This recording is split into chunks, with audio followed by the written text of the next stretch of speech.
Biology का part 4। Top speed advance one ज्ञान book का पार्ट 89। आकृति में साइज के अनुसार हड्डियां 4 प्रकार की होती है। नंबर 1 लॉन्ग बोन, दूसरा शॉर्ट बोन, तीसरा फ्लैट बोन और चौथा इरेगुलर बोन। लॉन्ग बोन का एग्जाम्पल है हुमरस, रेडियोल्ना, फीमर और टिबियोफिबुला। शॉर्ट बोन का उदाहरण है मेटाकार्पस और फ्लेंजी। तीसरा है फ्लैट बोन का एग्जाम्पल है कार्नियल बोन, स्केपुला, स्टर्नम। और इरेगुलर बोन का एग्जाम्पल है वर्टेब्रा, कार्पस और टार्सल एसेट्रा इत्यादि। अंतःस्रावी एंडोक्राइन सिस्टम, शरीर के अंदर ऐसी संरचना जो कई रस स्रावित करती है ग्रंथि कहलाती है। ग्रंथियां 2 प्रकार की होती है। नंबर 1 बाह्यस्रावी ग्रंथियां, दूसरा अंतःस्रावी ग्रंथियां। बाह्यस्रावी ग्रंथियां एक्सोक्राइन ग्लैंड, ये वाहिनी युक्त ग्रंथियां हैं जो एंजाइम का स्रावन करता है, जैसे श्वेत ग्रंथियां, सीबोसियस ग्रंथि, यकृत, अमाशय ग्रंथि इत्यादि।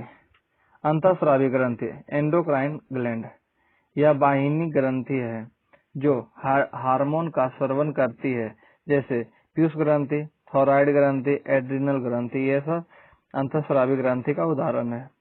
हार्मोन शब्द का व्यवहार उत्तेजक पदार्थ के रूप में सर्वप्रथम 1905 ईस्वी में स्टार्लिंग ने किया था। बेलिस एवं स्टार्लिंग ने 1903 ईस्वी में प्रथम हार्मोन सेक्रेटिन का आविष्कार किया था। थॉमस एडिसन को फादर ऑफ एंडोक्राइनोलॉजी कहा जाता है।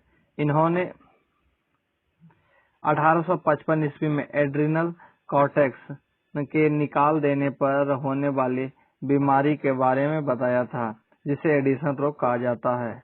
अग्नाशय अंतः एवं बाह्यस्रावी दोनों ग्रंथि का उदाहरण है, क्योंकि इसके भीतर स्थित लैंगरहैंस की दीपिकाएं अंतःस्रावी ग्रंथि का कार्य करती है। मानव शरीर की प्रमुख अंतःस्रावी ग्रंथियां। नंबर 1 पीयूष ग्रंथि, पिट्यूटरी ग्लैंड, यह मस्तिष्क में असेफ्नॉइड नामक हड्डी के सेला टर्सिका नामक गड्ढे में उपस्थित होता है, जो डायएन्सिफिलोन के अधर तल पर हाइपोथैलेमस में एक बृहंत के जरिए जुड़ी रहती है और हाइपोफाइसिस भी कहलाती है। यह 1 सेंटीमीटर लंबी, 1.5 मीटर चौड़ी एवं 0.5 सेंटीमीटर मोटी। इसका वजन 0.6 से 1 ग्राम तक होता है। यह स्त्रियों में कुछ अधिक बड़ा होता है। पीयूष ग्रंथि से निकलने वाले हार्मोन एवं उनके कार्य। नंबर 1 एसटीएच हार्मोन सोमेटोट्रोपिक हार्मोन, यह शरीर की वृद्धि का नियंत्रण करता है। इसकी कमी से आदमी बौनापन एवं अधिकता से भीमकाय अथवा एक्रोमेगली नामक बीमारी होती है। Number 2 TSH thyroid stimulating hormones, यह थायराइड ग्रंथि को हार्मोन स्रावन के लिए प्रेरित करता है। नंबर 3 एसीटीएच हार्मोन एड्रिनोकॉर्टिकोट्रोपिक हार्मोन, यह एड्रिनल कॉर्टेक्स के स्राव को नियंत्रित करता है। नंबर 4 जीटीएच हार्मोन गोनाडोट्रोपिक हार्मोन, यह जनन अंगों के कार्यों का नियंत्रण करता है। यह भी 2 प्रकार के होते हैं। Number FSH hormone follicle stimulating hormone, यह वृषण की शुक्र जनन नालिकाओं में शुक्राणु जनन में सहायता करता है एवं अंडाशय में फॉलिकल की वृद्धि में तय करता है। Number B LH hormone luteinizing hormone, यह नर में टेस्टोस्टेरोन एवं मादा में एस्ट्रोजेन के स्रावन में सहायता करता है। Number 5 LTH hormone, lactogenic hormone, यह मादा में शिशुओं के लिए दूध स्रावन करता है। Number 6 ADH hormone, anti diuretic hormone, इसके कारण छोटे छोटे रक्त धमनियों का संकीर्ण होता है एवं रक्तदान बढ़ जाता है। यह शरीर में जल संतुलन में भी सहायक होता है। थायराइड ग्रंथि, थायराइड ग्लैंड, यह गले में ट्रैकिया श्वसन नली के अगले सिरे पर दाएं तथा बाएं में स्वर यंत्र के ठीक नीचे आगे की ओर अधर तल पर स्थित होता है। थायराइड ग्रंथि की दोनों लोब्स एक संकीर्ण रचना इस्मत के द्वारा जुड़ी रहती है। इससे एकमात्र हार्मोन थायरॉक्सिन का स्रावन होता है, जिसमें आयोडीन की अधिकता पाई जाती है।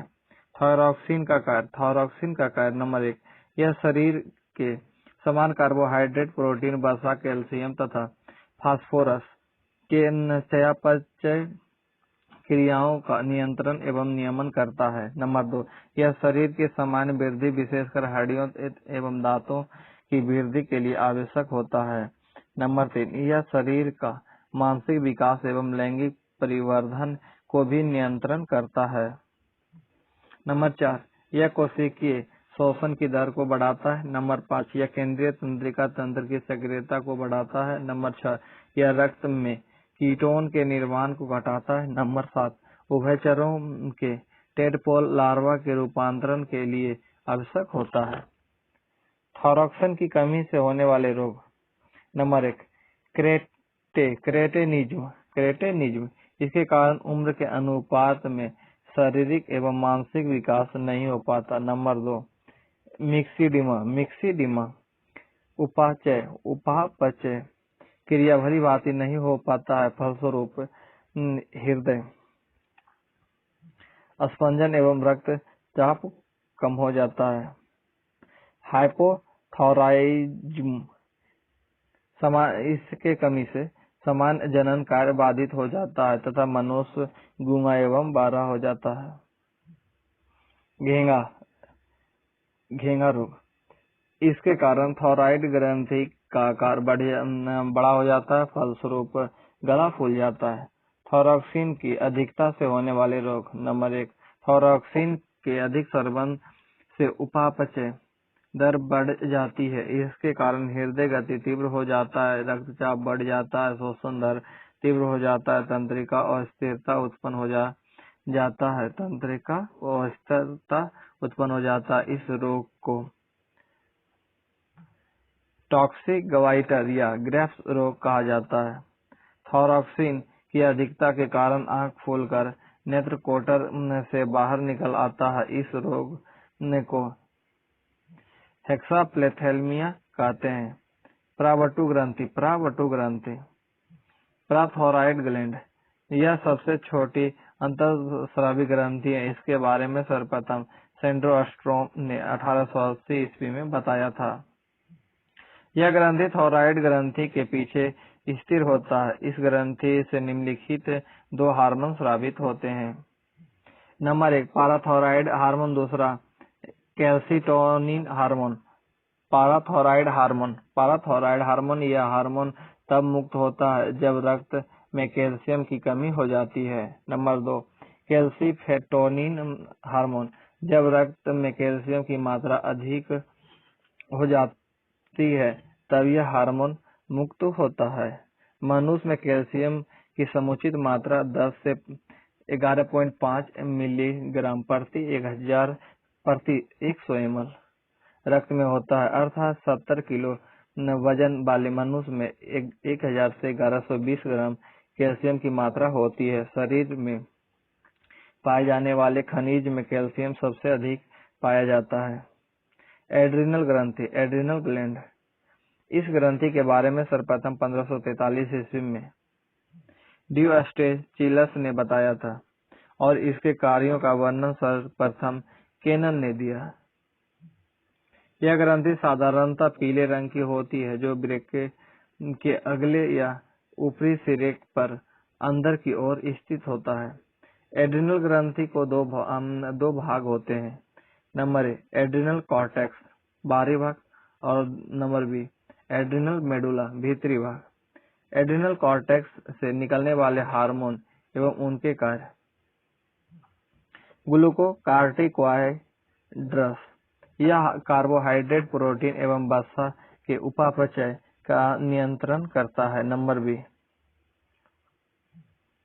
मिनरलोकाट्रिकॉइड्स यह वृक्क नलिकाओं द्वारा लवण के पुनः अवशोषण एवं शरीर में अन्य लवणों की मात्राओं का नियंत्रण करता है। नंबर 3 लिंग हार्मोन सेक्स हार्मोन यह बाइलिंगो बालों के आने का प्रतिमान एवं यौन आचरण को नियंत्रित करता है। लिंग हार्मोन मुख्यतः एंड्रोजेनिक होता है। लिंग हार्मोन एंड्रोजेनिक होता है। एड्रिनल कॉर्टेक्स जीवन के लिए अत्यंत आवश्यक होता है, क्योंकि यह शरीर से पूरी तरह निकाल दिया जाए तो मनुष्य मात्र 1 सप्ताह तक जीवित रहेगा। कॉर्टेक्स के विकृत हो जाने पर उपापचय प्रक्रमों में गड़बड़ी उत्पन्न हो जाती है। इस रोग को एडिशन रोग कहते हैं।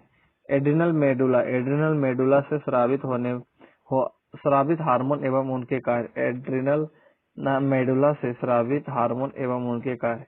एड्रिनल मेडुला से निम्नलिखित 2 हार्मोन निकलते हैं। एक एपिनेफ्रिन या एड्रेनिन यह एक अमीनो अम्ल है। दूसरा नॉर एपिनेफ्रिन या नार एड्रेनिन यह भी एक अमीनो अम्ल है।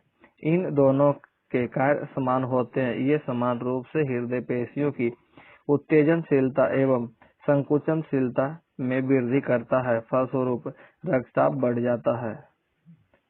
एपिनेफ्रिन हृदय स्पंदन के एकाएक रुक जाने पर उसे पुनः चालू करने में सहायक होता है। एड्रिनल ग्रंथि से निकलने वाले हार्मोन को लड़ो या उड़ो हार्मोन कहा जाता है। अग्नाशय पेनक्रियाज यह हल्के पीले रंग का होता है, जो अग्नाशय एवं ड्यूओडियम के बीच स्थित होता है। यह खुद एक बाह्यस्रावी ग्रंथि है, परंतु इसमें विशिष्ट प्रकार की कोशिकाओं का समूह पाया जाता है, जिसे लैंगरहंस की दीपिकाएं कहते हैं, जो अंतःस्रावी ग्रंथि का कार्य करता है। अग्नाशय से पाचक एंजाइम का स्रावन होता है, परंतु आइसोलेट ऑफ लैंगरहंस से निम्नलिखित हार्मोन स्रावित होता है। Number 1 glucagon. दूसरा इंसुलिन। ग्लूकागोन यह ग्लाइकोजेन एवं ग्लूकोज के विखंडन में सहायक होता है तथा फॉस्फोरिलेज एंजाइम पर प्रतिक्रिया करके रक्त में शर्करा को बढ़ाता है। नंबर 2 इंसुलिन यह पेशियों एवं यकृत में ग्लूकोज से ग्लाइकोजेन के परिवर्तन की दर को काफी बढ़ा देता है। यह शर्करा एवं वसा के निर्माण में भी सहायक होता है और प्रोटीन संश्लेषण को प्रेरित करता है, अर्थात रक्त में शर्करा की मात्रा को नियंत्रित करता है। इंसुलिन रक्त में शर्करा की अधिकता होने पर इसे ग्लाइकोजेन में बदल देता है, जो यकृत कोशिकाओं में जमा होता है। इस बीमारी को मधुमेह या डायबिटीज मेलिटस कहते हैं। जनन ग्रंथि। नंबर 1 अंडाशय यानी ओवरी यह मादा प्रजनन का हिस्सा होता है, जिससे निम्न हार्मोन स्रावित होता है। अंडाशय से स्रावित होने वाला हार्मोन एस्ट्रोजन, प्रोजेस्टेरोन, रिलैक्सिन।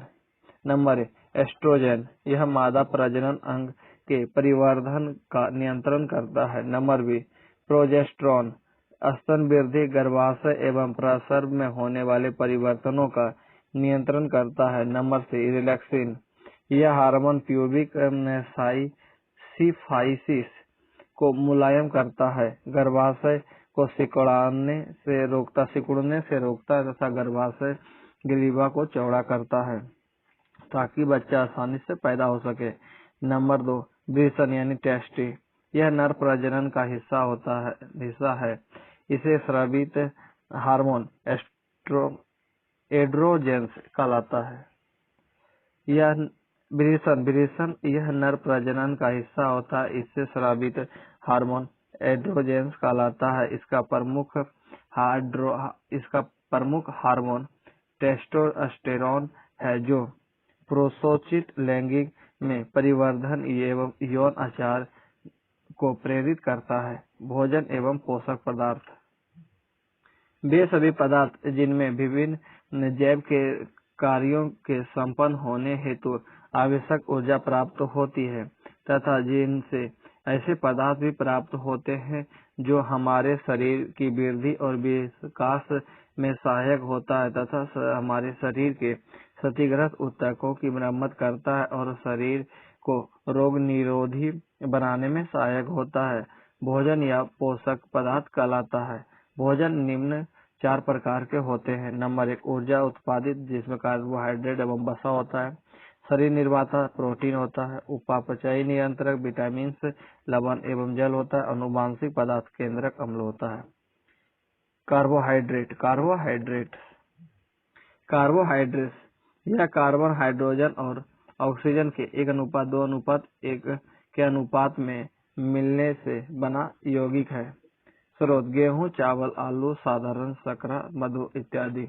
1 ग्राम कार्बोहाइड्रेट के सेवन से 4.1 किलो कैलोरी ऊर्जा उत्पन्न होती है। भोजन ऊर्जा का 60 से 80% भाग कार्बोहाइड्रेट से मिलता है। कार्बोहाइड्रेट 3 प्रकार के होते हैं। Number 1 monosaccharide. यह सबसे सरल कार्बोहाइड्रेट है, जैसे ग्लूकोज, पेंटोज, गैलेक्टोज, इरिथोज इत्यादि।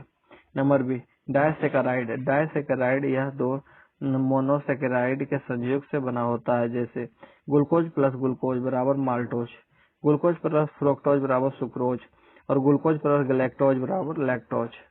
ग्लूकोज प्लस ग्लूकोज बराबर माल्टोज, ग्लूकोज प्लस फ्रुक्टोज बराबर सुक्रोज और ग्लूकोज प्लस गैलेक्टोज बराबर लैक्टोज। Number 3 polysaccharide.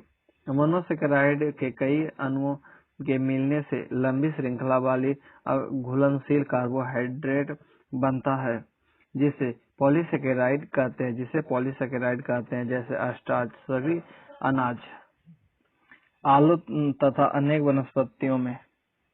ग्लाइकोजन जंतु शरीर में। सेल्यूलोज पादप कोशिका भित्ति में।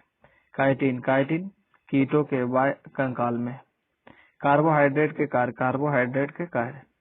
नंबर 1 ग्लाइकोजन में परिवर्तित होकर यकृत में तथा वसा में परिवर्तित होकर ऊतक में जमा रहता है। कार्बोहाइड्रेट ग्लाइकोजन में परिवर्तित होकर यकृत में तथा वसा से परिवर्तित होकर ऊतक में जमा रहता है। नंबर 2 शरीर को ऊर्जा प्रदान करता है। नंबर 3 जीव दर के 1 से 2% भाग को बनाता है। नंबर 4 पादप कोशिका भित्ति एवं कीटों के बाह्य कंकाल के निर्माण में सहायता करता है। प्रोटीन उच्च अनुभार वाला नाइट्रोजन युक्त पदार्थ है, जो अमीनो अम्ल का बहुलक होता है। मानव शरीर का लगभग 15% भाग प्रोटीन से ही निर्मित होता है। मनुष्य शरीर को 20 प्रकार के प्रोटीन की आवश्यकता होती है, जिसमें से 10 का संश्लेषण शरीर में ही होता है तथा 10 भोजन के द्वारा प्राप्त होता है। प्रोटीन का नामकरण सर्वप्रथम मुल्डर ने सन 1840 ईस्वी में किया था। प्रोटीन 3 प्रकार के होते हैं। नंबर 1 सरल प्रोटीन, जिसमें केवल अमीनो अम्ल रहता है, जैसे एल्बुमिन, ग्लोबुलिन, ग्लूटेलिन, हिस्टोन, स्क्लेरोप्रोटीन इत्यादि। नंबर 2 संयुक्त प्रोटीन, जिसमें अमीनो अम्ल के अलावा अतिरिक्त अवयव भी उपस्थित होते हैं, जैसे ग्लाइकोप्रोटीन, न्यूक्लियोप्रोटीन, फास्फोरस, क्रोमोप्रोटीन इत्यादि। नंबर 3 व्युत्पन्न प्रोटीन यह प्राकृतिक प्रोटॉन के जलीय अपघटन से प्राप्त होता है, जैसे प्रोटीन्स, पेप्टोन्स, पेप्टाइड्स इत्यादि। कार्य प्रोटीन का कार्य यह जीव दर एवं कोशिकांग का मुख्य अवयव है। कभी कभी प्रोटीन लीवर में रासायनिक परिवर्तन द्वारा वसा एवं कार्बोहाइड्रेट में बदलकर ऊर्जा उत्पन्न करता है। नंबर 3, सभी एंजाइम भी प्रोटीन के बने होते हैं। नंबर 4, प्रोटीन की कमी से बच्चे में मेरेस्मस एवं क्वाशियोरकर नामक बीमारी होती है। वसा, लिपिड और फैट। वसा बसीय अम्ल एवं ग्लिसरॉल का एस्टर होता है। वसा बसीय अम्ल एवं ग्लिसरॉल का एस्टर होता है। वसा को भोजन का खलनायक कहा जाता है क्योंकि इसकी कमी और अधिकता दोनों शरीर के लिए हानिकारक होता है। शरीर में इसका संश्लेषण माइटोकॉन्ड्रिया में होता है। यह महत्वपूर्ण ऊर्जादायक भोज्य पदार्थ है। 1 ग्राम वसा में 9.3 किलो कैलोरी या 37 किलो जूल ऊर्जा उत्पन्न होती है। वसा भी 3 प्रकार के होते हैं। नंबर 1, साधारण वसा। यह केवल वसा, अम्ल एवं अल्कोहल का मिश्रण होता है, जैसे तेल एवं मोम। तेल 2 प्रकार का होता है, संतृप्त और असंतृप्त। संतृप्त तेल का उदाहरण मक्खन, वनस्पति तेल, घी इत्यादि। असंतृप्त वसा का उदाहरण सरसों तेल, मूंगफली तेल, दूध इत्यादि। संयुक्त वसा, जिसमें वसा, अम्ल एवं अल्कोहल के अलावे अन्य पदार्थ जैसे फास्फोरस, नाइट्रोजन, गंधक, प्रोटीन इत्यादि भी रहते हैं। नंबर 6, व्युत्पन्न वसा। यह प्राकृतिक वसा के जल अपघटन द्वारा बनता है, जैसे cholesterol, ergosterol, progesterone, oestrogen, testosterone, vitamin A, D, E K. वसा का कार्य नंबर 1, शरीर को ऊर्जा देता है। दूसरा, ऊष्मारोधी पदार्थ का कार्य करता है। नंबर 3, यह खाद्य पदार्थों को स्वादिष्ट बनाता है। नंबर 4, इसकी कमी से त्वचा रूखी हो जाती है, वजन कम जाता है तथा शारीरिक विकास रुक जाता है। नंबर 5, इसकी अधिकता से मोटापा एवं हार्ट अटैक होता है। विटामिन यह एक जटिल रासायनिक यौगिक है जो शरीर के उपापचय क्रियाओं में नियंत्रण का कार्य करता है, नियंत्रक का कार्य करता है। इसकी खोज सर्वप्रथम फंग ने 1911 ईस्वी में किया था। कुछ विटामिनों को छोड़कर शेष की पूर्ति भोज्य पदार्थ के द्वारा होता है। विटामिन 2 प्रकार के होते हैं। नंबर 1, वसा में घुलनशील विटामिन जैसे विटामिन ए, डी, ई के। और नंबर बी, जल में घुलनशील विटामिन बी कॉम्प्लेक्स एवं सी। विटामिन की कमी को हाइपोविटामिनोसिस कहा जाता है। प्रमुख विटामिन स्रोत, कमी से होने वाले रोग। विटामिन रासायनिक नाम एवं सूत्र, स्रोत और कमी से होने वाले रोग। विटामिन ए का रासायनिक नाम है रेटिनोल और इसका सूत्र है C20H30O और स्रोत है गाजर, दूध, हरी सब्जी, पनीर, अंडा, मछली इत्यादि। और विटामिन ए की कमी से होता है खासरा रोग और रतौंधी। विटामिन बी1 का रासायनिक नाम है थायमिन और रासायनिक सूत्र है C12H17O4 और इसका स्रोत है विटामिन बी1 का स्रोत है चावल एवं उसके छिलके, आलू, अंडा, सब्जी, यकृत। और विटामिन बी1 की कमी से होने वाली रोग है बेरी रोग। विटामिन बी2 का रासायनिक नाम है राइबोफ्लोविन और इसका सूत्र है C17H20N4O6 और इसका स्रोत है खमीर, कलेजी, सब्जियां, दूध, ईस्ट। और विटामिन बी2 की कमी से होने वाले रोग हैं मुंह एवं जीभ में दाना, कम प्रकाश में नहीं दिखना। विटामिन बी3 का रासायनिक नाम है नियासिन और सूत्र है C6H5O2N। और दूध, लीवर, टमाटर, बंधा गोभी, फूल गोभी, शकरकंद ये सब विटामिन बी3 का स्रोत है। और विटामिन बी3 की कमी से होने वाले रोग है बर्निंग फिट, वृद्धि रुक जाना, बाल सफेद होना इत्यादि। विटामिन बी5 का रासायनिक नाम है पेंटाथेनिक अम्ल और इसका सूत्र है C19H17O5N। मांस, लीवर, किडनी, दूध चाय, कॉफी, गेहूं, पत्तीदार सब्जियां, ये विटामिन 5 का मुख्य स्रोत है। और विटामिन 5 की कमी से पेलार्गा यानी त्वचा दाढ़ एवं अनिद्रा, पैसेज इत्यादि रोग होता है। विटामिन बी सिक्स का रासायनिक नाम है पायरिडॉक्सिन और इसका सूत्र है C8H12O3N। अनाज, मांस, यकृत तथा मानव आंत में खुद संश्लेषण इसका स्रोत है। और विटामिन बी सिक्स की कमी से एनीमिया, त्वचा रोग, केंद्रीय तंत्रिका तंत्र में गड़बड़ी हो जाती है।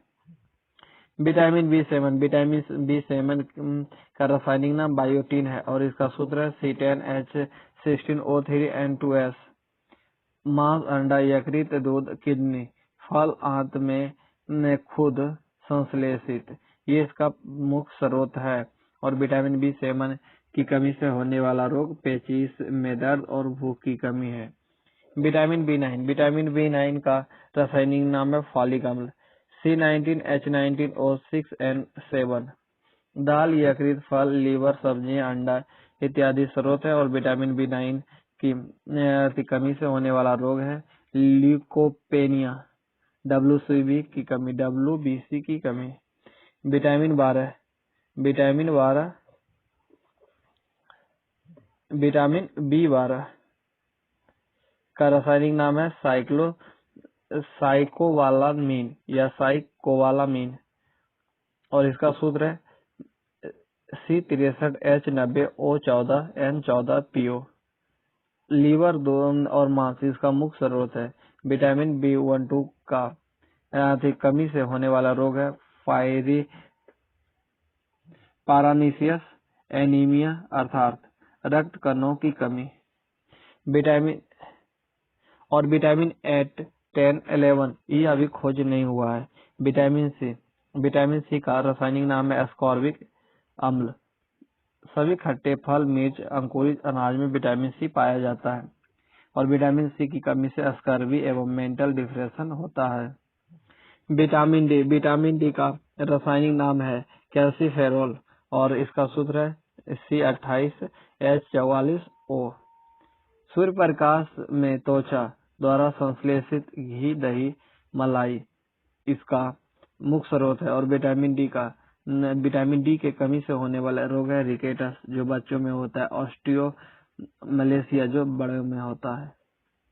विटामिन ई का रासायनिक नाम है टोकोफेरॉल और इसका सूत्र है C29H50O2। सोयाबीन, अंकुरित गेहूं, पत्तीदार सब्जियां इसका मुख्य स्रोत है। जनन शक्ति में कमी हो जाता है विटामिन ई की कमी से। विटामिन के मिथाइल फाइटाइल क्विनोन और इसका सूत्र है C13H46O2। विटामिन के का स्रोत है बांधा गोभी, फूल गोभी, टमाटर आंतों द्वारा संश्लेषित होता है विटामिन के। और विटामिन के कमी से होने वाला रोग है रक्त का थक्का न बनना यानी ब्लड क्लॉटिंग ना होना। महत्वपूर्ण खनिज, उनके स्रोत एवं कार्य। खनिज पदार्थ, स्रोत, कार्य, कमी से होने वाला पदार्थ जैसे लौह यौगिक का स्रोत है हरी साग सब्जियां, फल, गेहूं का चोकर, जल, मांस या इत्यादि। और इसका कार्य है लाल रक्त कणों का निर्माण करना। और लौह यौगिक की कमी से होने वाला रोग है एनीमिया। कैल्शियम का स्रोत है दूध, सब्जी, मांस, अनाज। और इसका कार्य है कैल्शियम का कार्य है हड्डी तथा दांतों के निर्माण, रक्त का थक्का बनाना इत्यादि।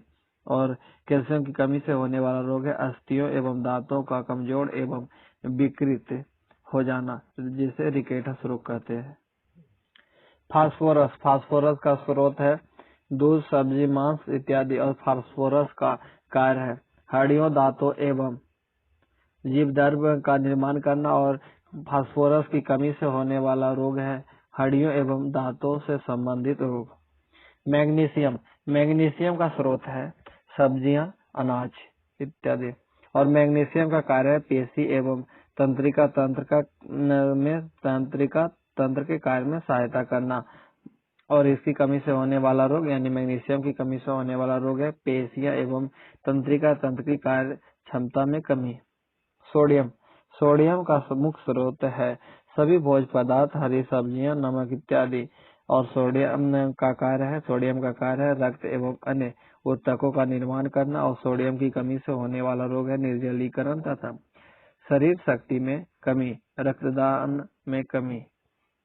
आयोडीन का मुख्य स्रोत है समुद्री खाद्य पदार्थ, जल एवं आयोडीन युक्त नमक।